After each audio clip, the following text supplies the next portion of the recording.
Por tanto, no diremos que los griegos pelean como los héroes, diremos que los héroes pelean como los griegos.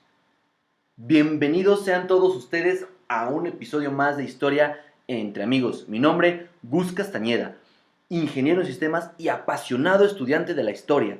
Como cada semana les traigo un tema histórico padrísimo para poderlo degustar entre los dos, poder platicar un poquito más a fondo de una manera distinta como nos la enseñaron en la escuela, donde a lo mejor te aburrió un poco la historia, y vamos a entender a través del estudio de la historia la naturaleza humana, el comportamiento humano, y entendiendo la naturaleza y el comportamiento humano vamos a comprender mejor nuestra realidad y a tomar mejores decisiones.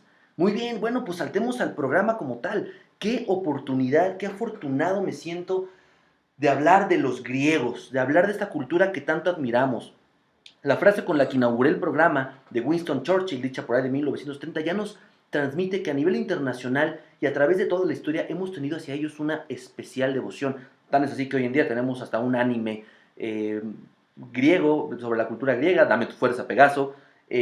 Además de eso, tenemos ejemplos de devoción hacia Grecia, de admiración. Por ejemplo, cuando naciones imperialistas apoyaron los movimientos de independencia liberalistas de los griegos durante el periodo del Imperio Turco, algo que no hicieron con ninguna otra revolución y ninguna otra independencia.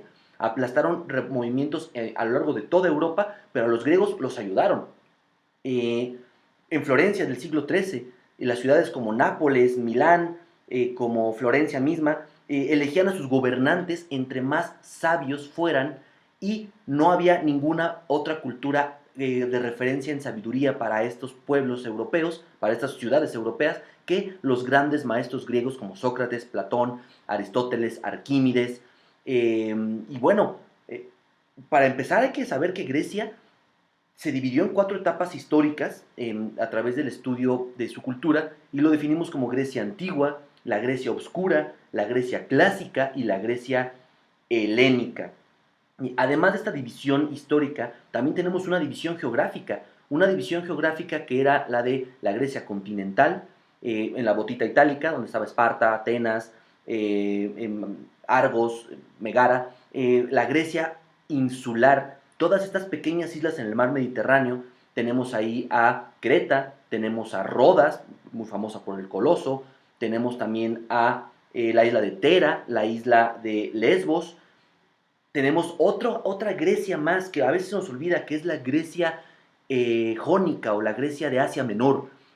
Ya del lado de la península hoy en día turca, teníamos a ciudades como Troya, como Fosas, tenemos a Jonia, tenemos a Éfeso, tenemos a Mileto. Entonces todas estas ciudades eran pertenecientes de la cultura griega. ¿Y por qué no digo el país Grecia, ni tampoco digo el imperio griego, güey? Porque realmente nunca tuvieron una unificación.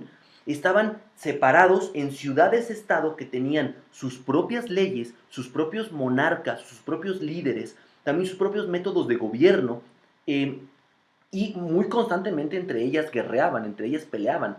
Hubo grandes conflictos entre estas ciudades-estado griegas.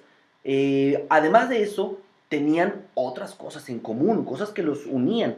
¿Qué es lo que los unía? Bien, los unían 3 cosas. Primero, la religión, el idioma y los Juegos Olímpicos. Vamos a explicarlas. Miren, la religión sabemos que es una amalgama cultural que a lo largo de la historia nos ha enseñado que une a los pueblos. Bien, la sociedad griega tenía la misma religión y me recuerda muchísimo a lo que hoy en día vivimos los católicos, en donde somos de la misma religión católica, pero en diferentes pueblitos, en diferentes ciudades, se tiene como el santo patrono o como la manifestación de la Virgen de tu preferencia. Al fin y al cabo, en la misma religión, ellos eran muy similares. Ellos tenían una misma religión y cada ciudad tenía como a su dios predilecto, ¿no? Apolo, Zeus, Atena, etcétera, etcétera. ¿Qué otra cosa tienen en común? El idioma. En teoría del lenguaje, un grupo de personas que tienen el mismo idioma tienden a unirse, a unificarse, a llevarse bien, a juntarse. Esto yo lo voy a explicar si eres de Latinoamérica y alguna vez has tenido oportunidad de viajar a Europa o a Estados Unidos, principalmente en Europa, y estando allá te encuentras a otro hispanohablante y te dice que es de América Latina, no importa si es de Uruguay, de Perú, de Colombia, de México, no importa, ya es tu camarada, ya es tu brother, estando allá, ya no importa el país, con que hables el mismo idioma que yo, tú eres mi amigo, ¿no? Y te ayudo, y hay una fuerte unión muy bonita que se da. Bien, ¿qué otra cosa tienen en común estas culturas griegas? Bien, los Juegos Olímpicos, y esto vamos a entenderlo también con un ejemplo muy moderno, y podría ser como la Champions League, ¿no? En donde el de contabilidad no se lleva tan padre con el de sistemas, pero los dos le van al Real Madrid. Y el día del partido, el clásico, se ponen la misma camiseta y los dos vitorean ahí al mismo equipo, ¿no? En el mismo bar, y hasta son amigos, son brothers, ¿no?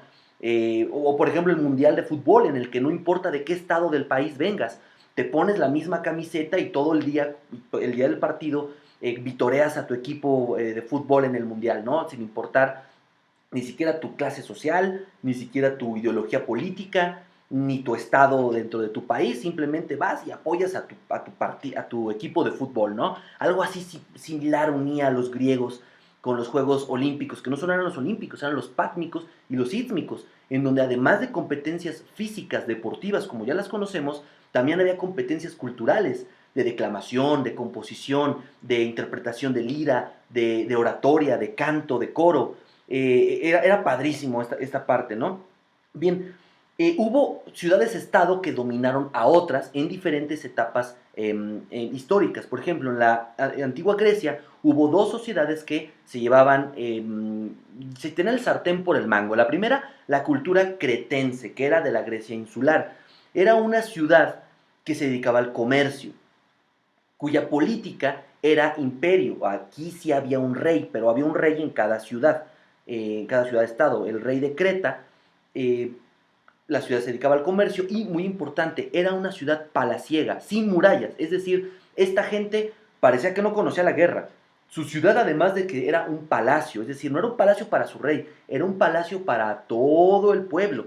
Y en el pueblo había opulencia, al menos es lo que podemos ver a través del estudio arqueológico, que los grabados que tienen eran donde estaban siempre de fiesta, de parranda, echando trago, con música, o bueno, no sé si así es como querían ser recordados, lo cual también nos dice mucho, ¿no? Era una sociedad hasta cierto punto media aristocrática y que comerciaba en el Mediterráneo, inclusive con los egipcios.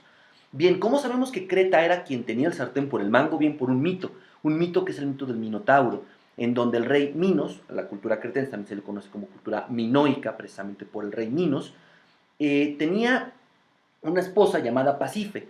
Pasife fue maldecida por culpa del rey Minos, que le prometió a Poseidón sacrificarle un animal, el primer animal que viera al día siguiente.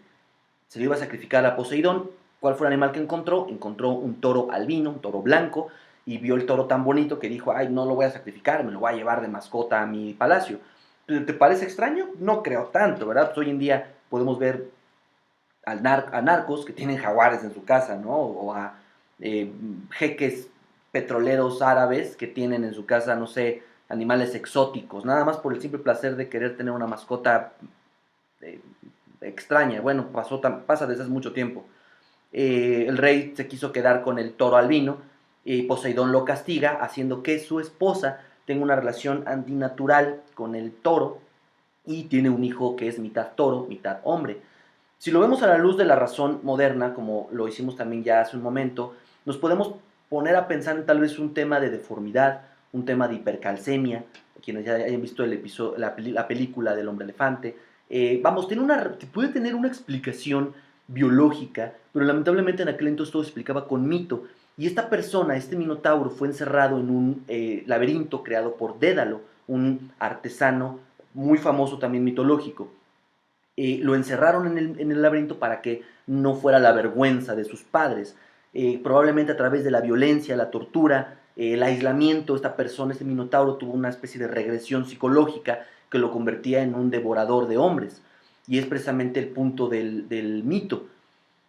El rey Minos perdió a su hijo en los Juegos Olímpicos, murió durante una competencia. Entonces, en castigo al pueblo ateniense que no cuidó a su hijo, los hizo hacerle un tributo anual de 7 doncellas y 7 varones, es decir, y se los daba de comer al minotauro en el laberinto, es decir, tenía para comerse una persona y cacho al mes, lo cual sigue siendo bastante posible, bastante realista. ¿Cómo termina el mito? Bueno, pues Teseo, el hijo del rey ateniense, entra de incógnito en estos tributos, enamora a la hija del rey Minos y lo ayuda a matar al Minotauro con un estambre. Teseo entra al laberinto con un estambre, haciendo trampa, de cierta forma, para poder salir del laberinto, y también le pasa por debajo de la mesa una espada, de tal manera que cuando Teseo se encuentra con el Minotauro, lo mata, sale con la cabeza del Minotauro y pide como trofeo a Ariadna, a la cual había enamorado, pero en venganza de esta subyugación de tantos años por parte de Creta, Teseo pues abandona en medio del mar, en una isla que se llama Naxos, a Ariadna. No termina muy bien. Ahora, no es lo último, Creta termina de una forma realmente de Hollywood. O sea, si le dan este guión a Steven Spielberg, a Michael Bay, no la van a hacer. No quieren hacer la película, por tan fantástica que es. Bien, ¿cómo terminó la sociedad cretense? Pues muy cerca de Creta había una isla que se llamaba Tera, que no era una isla, era un volcán. Este volcán estalla hacia el 1200 a.C. y provoca un maremoto que arrasa con esta ciudad cretense. Aparte, una nube de material volcánico termina de esterilizar la tierra por completo y la convierte en un pedazo ahí humeante de roca. Y estas culturas que ya comerciaban con los cretenses, como los egipcios, de un día para otro llegan y dicen, bueno, ¿dónde están estos cuates, no? ¿Dónde se fueron? Y parece que se los tragó el mar. Es decir, esta sociedad aristocrática, avanzada, fiestera, parece que se la tragó el mar, parece que la borraron del mapa. Sí, así es. Probablemente Creta sea el origen del mito de la Atlántida. De ese tamaño te la pongo. Mira nada más. Bien, continuamos. La sociedad micénica. Micenas la ubicamos muy bien por una película hollywoodense, Troya, muy buena película. Ya sé, la vieron por Brad Pitt, entiendo, se entiende. Va, bueno. A diferencia de la cultura cretense, la cultura micénica estaba fuertemente armada. Sus ciudades eran muy amuralladas. Y dentro de todas estas ciudades-estado que existían, la que se llevaba, la que tenía el cetro de mando, era la cultura micénica. Ubicamos muy bien por la película a Agamemnón, que era un rey y había otros muchos reyes, pero todos le servían a él, eran como sus pequeños reyes de sus ciudades-estado, era el que tenía la hegemonía. ¿Cómo era la cultura micénica? Bien, políticamente, una vez más, basada en reyes, socialmente, basada en clases sociales por linaje, y económicamente, principalmente se dedicaban a la agricultura y la artesanía. Sin embargo, al ser ciudades fuertemente amuralladas, de acuerdo a estudios arqueológicos, también nos dicen que eran sociedades guerreras.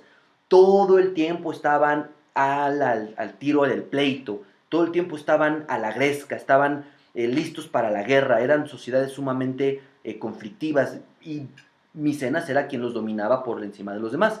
Bien, ¿cómo termina la cultura micénica? Bueno, también termina de Hollywood, tal cual. ¿Cómo termina la cultura micénica? Por la guerra de Troya. Ya sabemos que la guerra de Troya no sucedió como la cuenta Homero, pero sabemos que sucedió. Una guerra que dura 10 años acabó con la economía de la Grecia continental. Y es que miren, mantener un ejército es carísimo. Y mantener un ejército a ultramar, ya ni les cuento.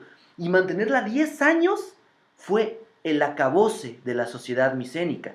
Mantener ese ejército tan costoso, que fue de todas las ciudades-estado griegas del continente a rescatar a la princesa Helena de Troya, Helena de Esparta, que había sido robada por Paris de Troya. Ya le daremos su tiempo al mito de Troya en su momento. Ahorita vamos a pasarlo por encimita. Esta gran guerra de 10 años provoca un déficit económico del cual no se puede recuperar la Grecia continental. Las ciudades pierden poder, los reyes pierden hegemonía, las personas abandonan las ciudades y vuelven al campo. Vuelve a una cultura basada en la agricultura. Y esta parte siempre se la recuerdo muchísimo a quien tiene oportunidad de estudiar este tema, y es que las sociedades no siempre van en creciendo. Nosotros pensamos que la sociedad humana siempre ha ido en aumento, en crecimiento, en mejora. No, hemos tenido periodos de involución y este es uno de ellos. Por eso se llama la Grecia Obscura, porque no hay ya un orden, no hay una ciudad que gobierne, no hay un ente que traiga justicia, orden y lógica. Eran personas desperdigadas por la zona continental. No hay una documentación, no hay un seguimiento histórico, no hay un orden común. Y a este periodo que dura 300 años se le llama la Grecia obscura.